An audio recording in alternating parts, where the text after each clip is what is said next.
सुंदर वन नाम का एक जंगल में रानो चिड़िया अपने बेटी गुड़िया के साथ रहती थी। रानो चिड़िया अपना घर का गुजारा करने के लिए खिलौना बेचा करती थी। खिलौने ले लो खिलौने, रंग बिरंगे खिलौने। मम्मा मम्मा, खिलौने वाली आंटी आई है, आप मुझे खिलौना खरीद के दीजिए ना। नहीं, तुम खिलौना खरीद कर तोड़ देते हो, तुम्हें मैं खिलौना नहीं खरीद कर दूंगा। नहीं मम्मा, इस बार मैं खिलौना नहीं तोड़ूंगा, प्लीज खरीद दीजिए। एक खिलौने वाली जरा इधर आओ। हाँ बहन, बोलो क्या चाहिए। एक लेन सबसे अच्छी है। हाँ, मुझे एक लेन ही चाहिए। ए चिड़िया, तुम यहाँ दोबारा खिलौना बेचने मत आना, नहीं तो मैं तुम्हारी पंख तोड़ दूंगी। लेकिन बहन, ये तो मेरा काम ही है, मैं यदि ये नहीं करूँगी तो मैं भूखी मर जाऊंगी। इतना कहकर रानो चिड़िया अपना सभी खिलौना उठाती है और वहाँ से निकल जाती है।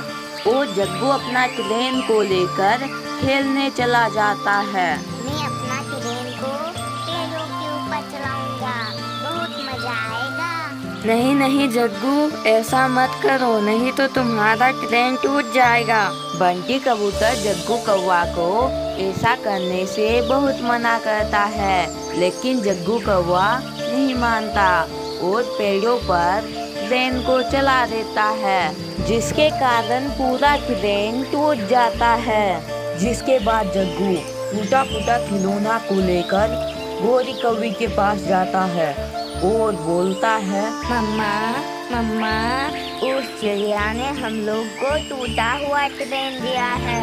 रुको बेटा, मैं इस ट्रेन के बदले दूसरा कोई खिलौना लेकर आती हूँ। इतना कहकर गोरी कौवी टूटा हुआ ट्रेन को उठाकर चिड़िया के पास चल देती है।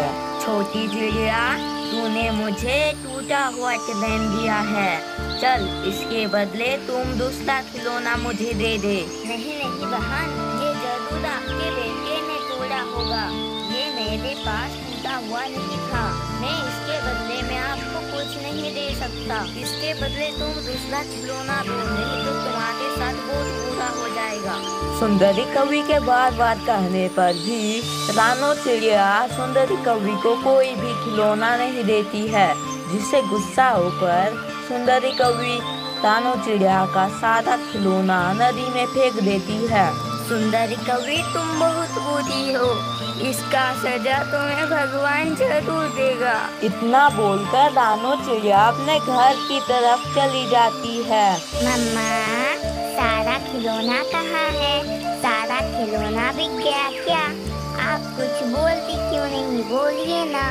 गुड़िया के जिद करने पर रानो चिड़िया सारी बात बता देती है। ऐसे ही 2 दिन बीत जाते हैं। अब तो घर का सारा राशन खत्म हो गया है, अब मैं क्या करूं? मम्मा, मुझे बहुत भूख लगी है, चलिए ना जंगल में कुछ खा लेंगे।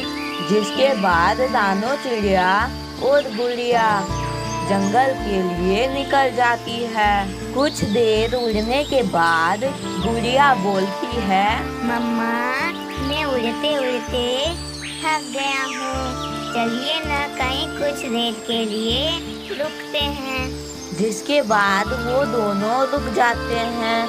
वो दोनों ऐसी जगह पर रुकते हैं जहाँ बहुत सारे बांस के पौधे होते हैं। गुड़िया, खाना मिल गया, देखो बांस के पौधे के पास कुछ छोटे बांस उगे हैं, उसे हम लोग खा सकते हैं। मम्मा, ये आप क्या बोल रही हैं? बांस भी क्या कोई खाने की चीज होती है?